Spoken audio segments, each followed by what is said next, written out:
네, 오늘은 본질적인 회복을 경험하라 라는 제목으로 함께 말씀을 나누겠습니다. 장로님, 물 좀 떠다 드릴까요? 괜찮으세요? 제가 지난 한 주간 저희 교회 성도들을 위해 기도하면서 제가 가장 많이 기도한 분이 장로님이세요. 자꾸 아프다고 하시니까 그래서 어떻게 하면 하나님 장로님의 몸이 건강해질 수 있을까요?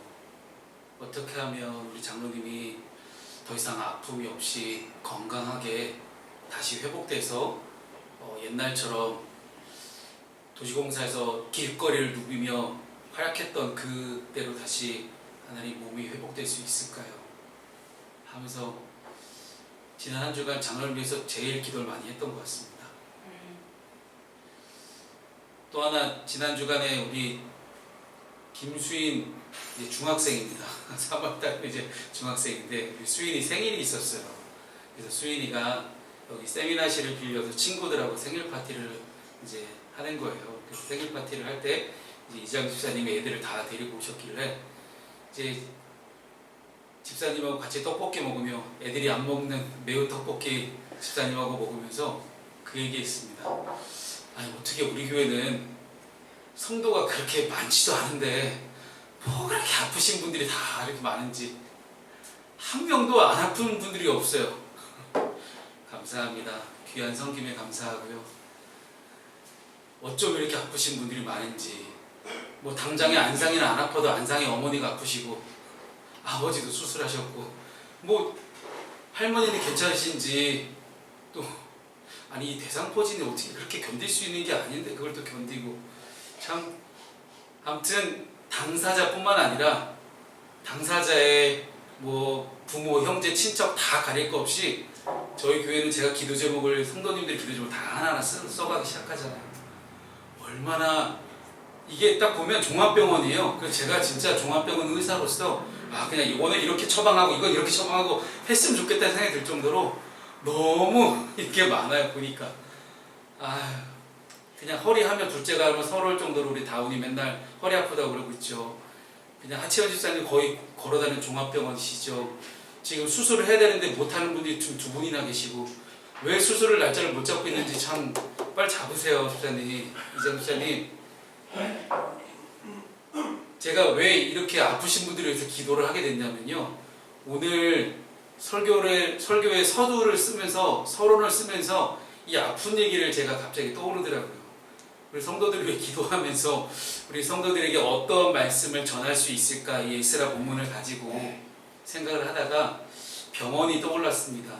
이제 내일 모레면 이제 우리나라 또 5대 대학병원의 전공의들이 또 집단 파업에 들어가고 한동안 의료 체계가 굉장히 붕괴되는 사건이 이제 우리나라에 발생할 것 같은데요. 하루빨리 이 일들이 속히 봉합되기를 좀 바라는 마음이지만 어쨌든 양쪽 간의 의견이 너무 팽배하게 대립하고 있는 상황이라 쉽지 않은 것 같습니다. 참 우리 나라를 위해서도 돌아보면 기도할 게 너무 많아요.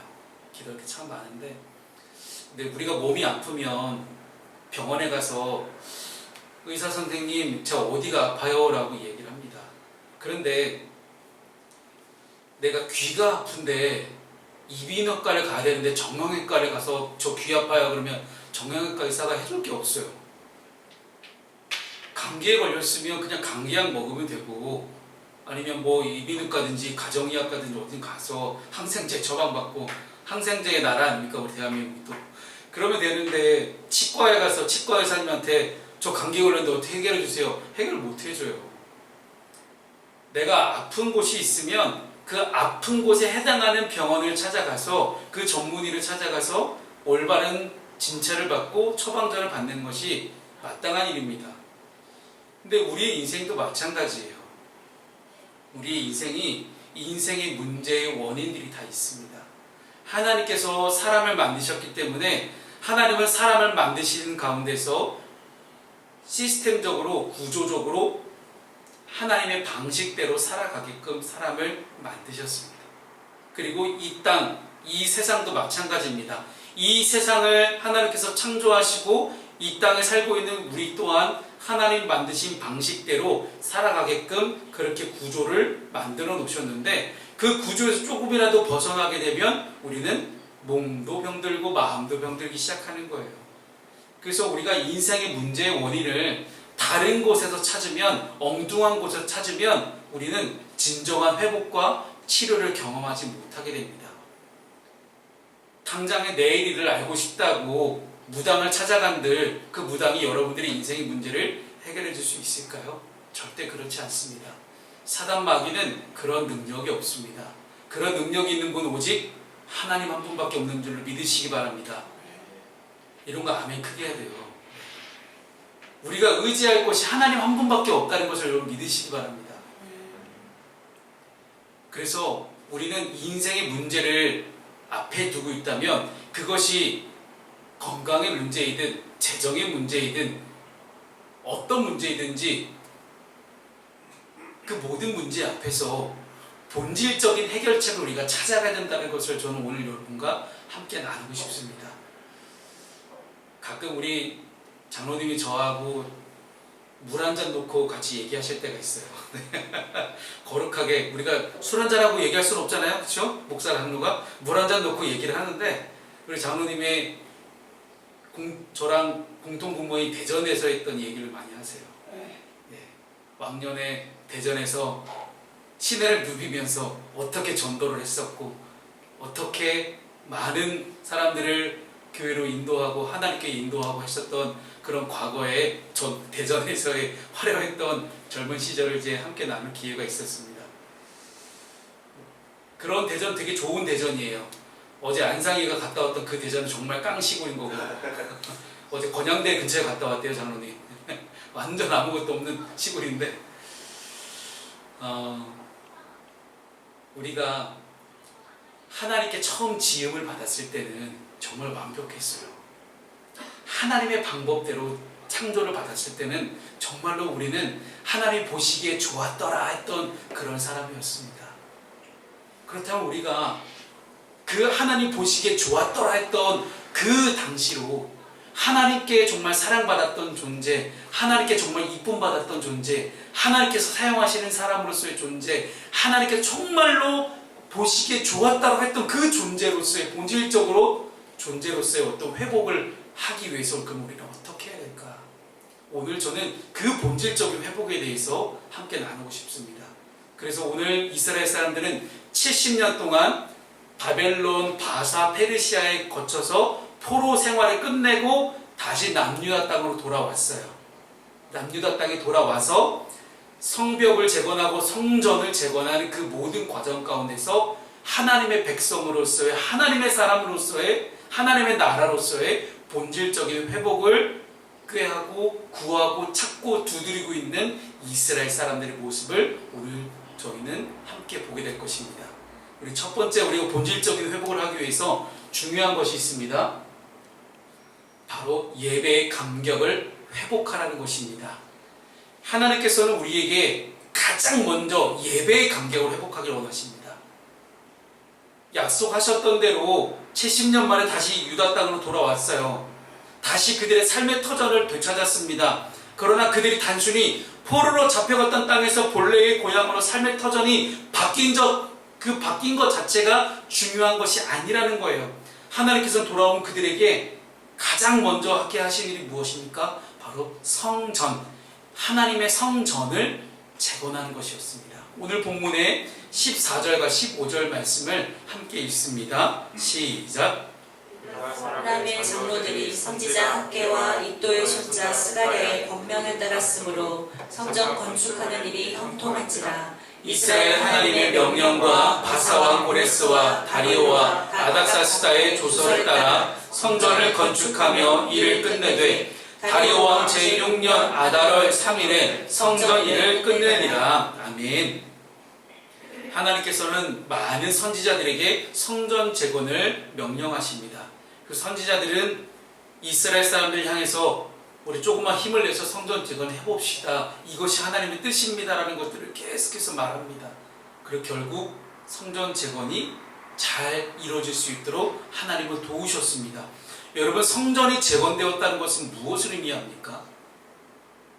예루살렘 성전이 재건되었다는 것은요, 그 성전에서 드디어 하나님께 나아갈 수 있는 길이 열렸다는 것이고요, 하나님께 제사를 드릴 수 있다는 것이고요. 왜냐하면 성전에서 있는 많은 성전 기명들과 기구들과 그 성전의 제사는 제사법을 통해서만이 하나님께 제사를 드려야지, 그것이 아니고 성전이 아닌 다른 곳에서 엉뚱하게 제사를 드리면 하나님은 용납하지 않으시기 때문입니다.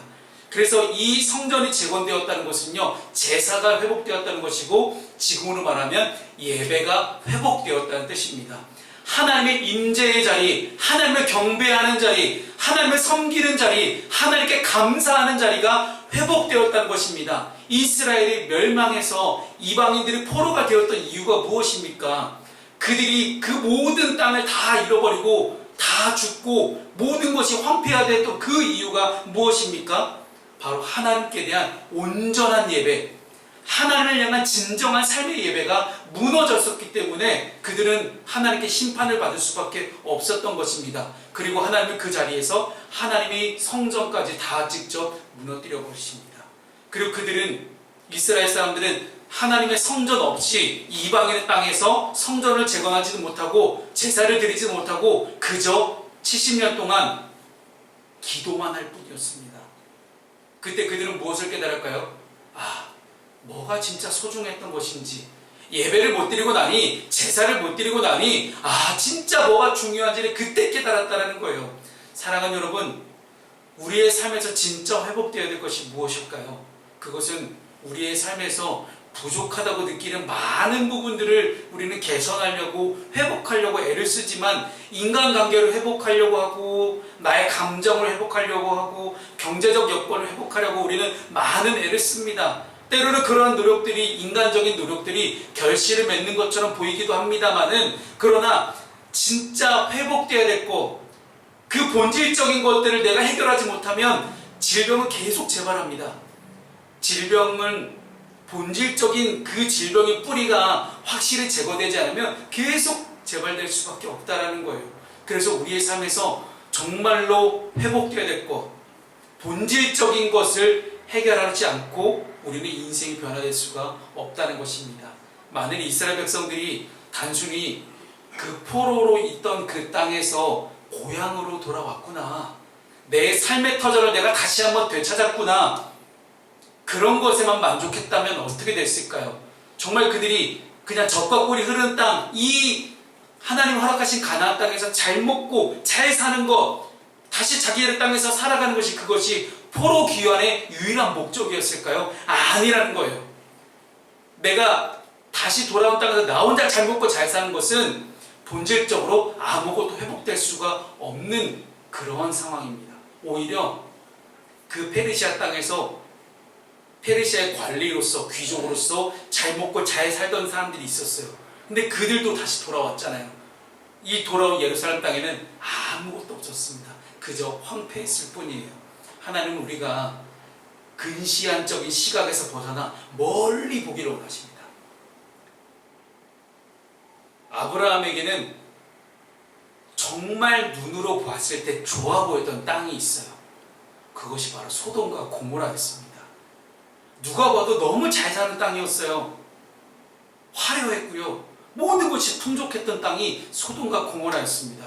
그러나 하나님은 아브라함을 데리시고 산으로 올라가셔서 산꼭대기에 세우신 다음에 소돔과 고모라가 아닌 반대쪽의 땅, 오히려 지금은 당장은 척박해 보여도 하나님이 허락하시는 땅을 보게 하십니다. 소돔과 고모라와 하나님 허락하시는 땅에는 가장 커다란 차이가 하나님이 계시느냐 계시지 않느냐의 차이입니다. 그 땅에서 하나님은 아브라함을 믿음의 조상으로 세우시고 이스라엘의 나라를 계획하십니다.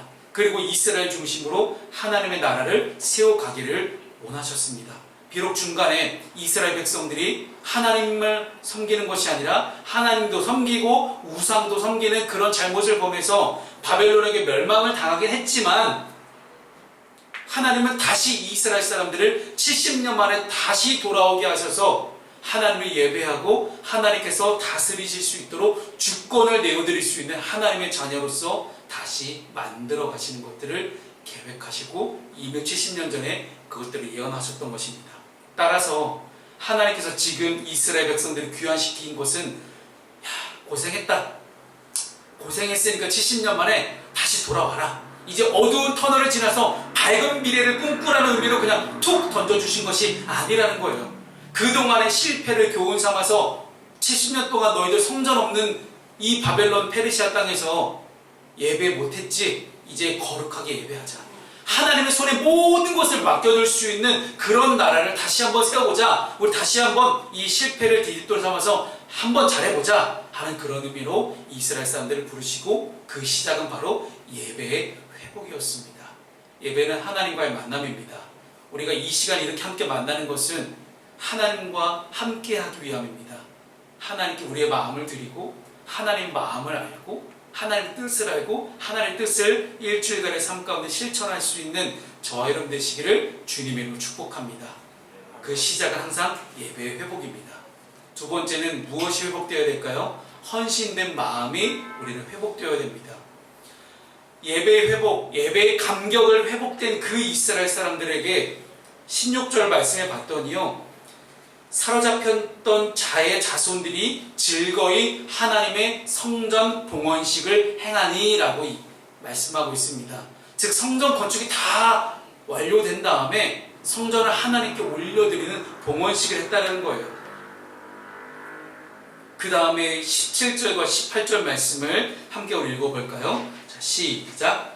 하나님의 성전 봉헌식을 행할 때에 수소 100마리와 수양 200마리와 어린 양 400마리를 드리고 또 이스라엘 지파의 수를 따라 순염소 12마리로 이스라엘 전체를 위하여 속죄제를 드리고 제사장을 그 분반대로 레위 사람을 그 숫자대로 세워 예루살렘에서 하나님을 섬기게 하되 모세의 책에 기록된 대로 하게 하니라. 아멘.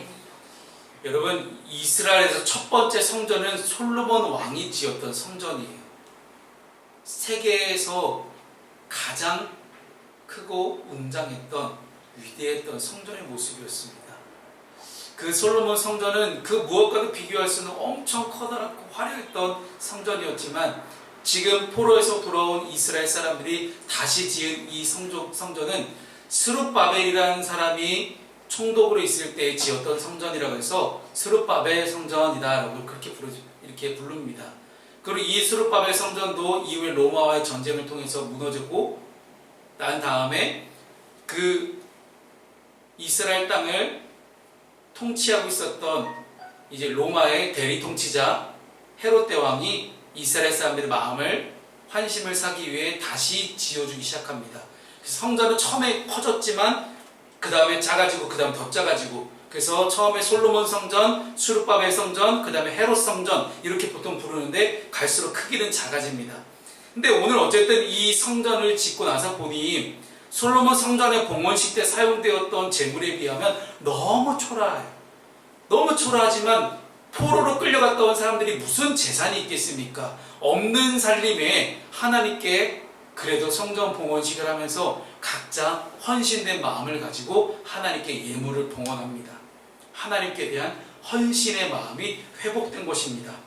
그래서 이스라엘 백성들이 온전한 헌신을 하기 위해서 성전 봉헌식을 마친 후에 성전 예배에 필요한 조직을 편성하기 시작합니다. 제사장을 그 분반대로 세우고 레위 사람을 그 순차대로 세웁니다. 이것은요, 제도를 정비해서 올바른 제사가 드려질 수 있도록 일할 사람을 배치했다는 뜻이에요. 모세의 율법대로 행했다라고 기록을 하는데, 이는 눈에 보이는 성전이 회복되었다는 것뿐만 아니라 그곳에서 일하는 사람들의 어떤 구성원들 자체를 우리가 명하신 규례에 충실해서 말씀의 공동체로서의 영광을 회복했음을 의미하는 너무나 중요한 장면입니다. 그래서 그들은 성전에서 제사장과 레위인을 세워서 무너졌던 성전에서 직무를 회복합니다. 여러분, 하나님께 한 번 예배했다고 끝이 아니에요. 예배의 감격이 회복됐잖아요. 처음에 성전을 지음으로써 하나님께 나아갈 수 있는 길이 열리고 예배의 감격이 회복됐다면 그때부터는 뜻을 정하고 마음을 세울 수 있는 질서와 체계를 만들 수 있어야 합니다. 마음의 뜻을 정해야 된다는 것이거든요. 우리가 하나님을 더 잘 예배하기 위한 구조를 만든다고 생각하시면 되겠습니다. 우리는 11시에 모여서 예배를 합니다. 우리가 몇 시에 모여서 예배를 할지, 어디서 예배할 것인지, 예배의 순서는 어떻게 할 것인지, 봉헌위원, 회중 대표기도, 성경 봉독, 매주 주정헌금은 얼마나 작정해서 드리고 11조는 어떻게 드릴 것인지 등등, 이 모든 것들이 다 하나님을 더 잘 예배하기 위한 방법들입니다. 그리고 거기에 가장 중요한 우리의 헌신된 마음을 담아놓습니다. 이 모든 것들은 우리가 교회에서 뿐만 아니라 일상을 살아가면서 일상 속에서 하나님을 어떻게 예배해야 되는지, 예배해야 되는 우리의 마음가짐을 더 굳건하게 해주는 것이 바로 이 예배 구조입니다. 그래서 이렇게 정해진 규칙과 형식을 교회에서는 예전이라고 부릅니다. 예전. 마음이 없는 형식도 문제지만 형식이 없는 마음도 문제이기 때문에 하나님은 우리가 마음과 형식 이 두 가지에서 잘 균형을 잡기를 원하십니다. 그렇습니다. 하나님께서는 오늘도 우리의 일상의 삶 가운데 이와 같은 예배의 회복이 있기를 원하십니다. 그리고 우리 가운데 하나님께서는 반드시 헌신된 마음이 회복되기를 원하십니다. 따라서 오늘 이렇게 예배하고 나서 여러분 집에 가면 다시 한번 그리스도인이 아닌 사람으로 돌아갈 것이 아니라 오늘 이 예배를 통해서 내가 한 주간 어떤 그리스도인으로 살아갈 것인지, 우리는 이 오늘 본문의 말씀을 가지고 선포되어진 이 복음의 메시지를 가지고 내 삶을 어떻게 살아가야 될지 결단하는 시간이 이 예배의 시간이라는 거예요. 이 예배에 함께 나오셔서 예배하시고 오늘 말씀 참 좋네, 끝, 이게 아니라 이 말씀을 들으시고 나서 어떻게 하면 내가 예배가 회복되어지고 헌신된 마음이 회복되어지고 온전하게 내 안에 구원의 감격이 살아있을 수 있을까에 대한 그러한 분명한 고민, 결단. 그럼 나는 앞으로 이렇게 하겠습니다. 이렇게 하겠습니다. 제사장과 레위인들을 세워서 제사를 구조적으로 규칙적으로 정말 질서 있게 드리기 시작했던 것처럼 나도 또한 하나님의 사람으로서, 하나님의 자녀로서 어떻게 일상을 살아가는데 월화수목금토일 어떻게 하나님이 예배할 것인지 나 스스로 결단할 수 있는 시간이 오늘 이 예배의 시간이라는 것입니다. 오늘 이스라엘 사람들은 그것을 정하기 시작합니다. 우리의 삶 전부가 일부분만이 아니라 주일날 오전 11시부터 이 1시간만이 하나님께 드려지는 시간이 아니라 나의 일상의 삶의 전부가 하나님께 온전하게 드려지는 우리 모두가 될 수 있기를 주님의 이름으로 축복합니다. 마지막 세 번째는요, 우리가 구원의 관격을 회복해야 될 것입니다. 오늘 본문에 19절 말씀을 읽습니다. 시작. 사로잡혔던 자의 자손이 첫째 달 14일에 유월절을 지키되. 아멘. 제일 먼저 성전을 세우고 성전이 완공되자 성전 봉헌식을 합니다. 그리고 얼마 지나자 그들이 지켰던 것이 무엇입니까? 유월절을 지키는 거예요. 남유다에 수많은 왕들이 있었습니다. 근데 그 수많은 왕들 중에 유월절을 제대로 지킨 왕은 별로 없었습니다. 유월절이 무엇입니까? 제가 아까도 함께 나눴지만 이스라엘 사람들이 애굽에서 마지막 10번째 재앙 장자의 죽음이라는 그 10번째 재앙에 피하기 위해서 문지방과 문설주에 어린 양의 피를 바릅니다. 그랬더니 그날 밤에 하나님의 사신이 애굽 전체를 휩쓸고 지나갈 때 어린 양의 피가 발라져 있는 그 집만 넘어갔다. 패스 오버. 그래서 유월절이에요. 그 이스라엘에게 유월절은 정말로 중요한 절기입니다. 내가 죽지 않고 하나님께 구원받았구나. 그 구원의 감격을 잊지 않고 그 구원의 감격 속에 하나님께 온전하게 감사할 수 있는 그 절기가 유월절입니다.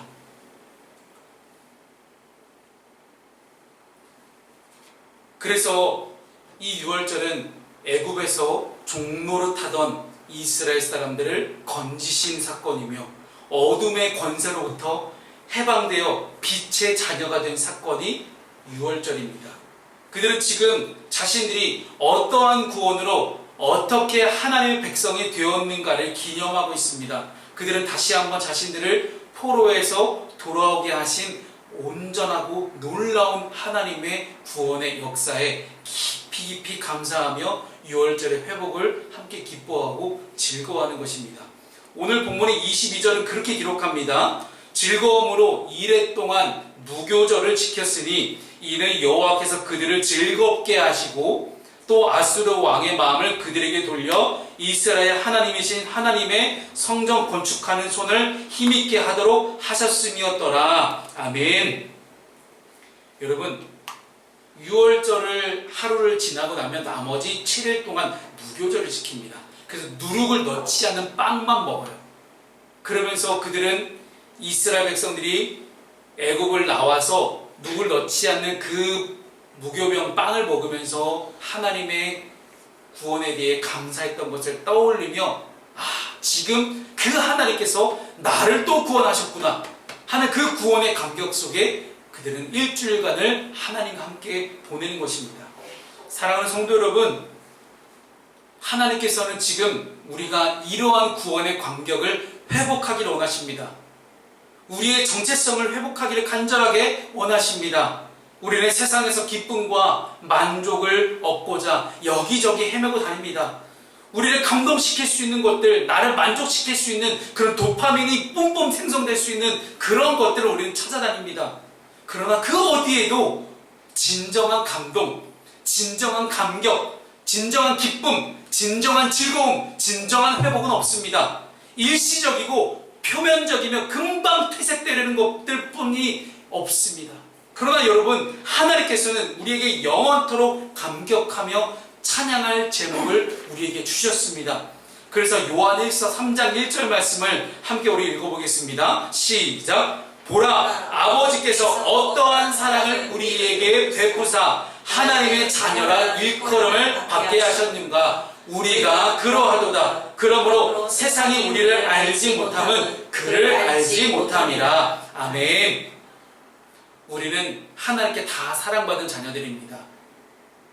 그래서 하나님의 사랑을 받은 사람들은 그 어디를 다녀도 다른 것으로부터 즐거움과 기쁨을 찾지 않고 오직 하나님의 사랑 안에서 즐거움과 기쁨과 만족을 찾아가는 사람들입니다. 그리고 우리의 그런 모습을 바라보면서 세상의 많은 사람들은 쟤네들은 뭐지? 쟤네들은 뭔가 다른데? 나는 이걸 해야만 기쁘고 즐거운데 왜 쟤는 하나님 한 분 때문에 저렇게 즐겁고 기뻐할까?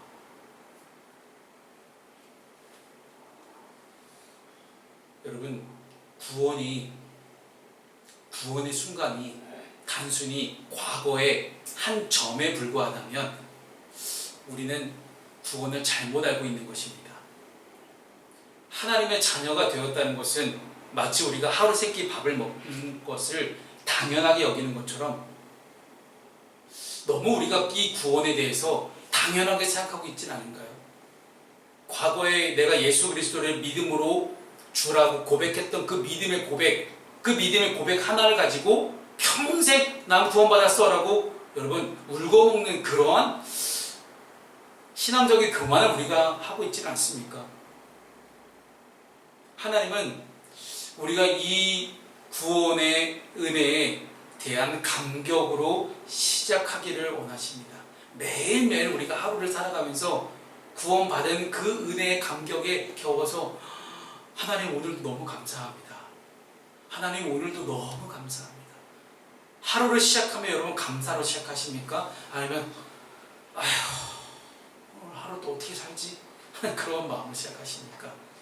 오늘 하루도 또한 여러분의 일주일도 또한 여러분의 일생을 내가 어떠한 구원을 받은 하나님의 자녀인가를 기억하고 감사하며 감격적으로 살아갈 수 있는 우리 모두가 될 수 있기를 주님의 이름으로 축복합니다. 예배의 감격을 회복하고 헌신된 마음을 회복하고 구원의 감격을 회복되어지는 그 놀라운 역사가 우리 모두에게 있기를 주님의 이름으로 축복합니다. 아멘.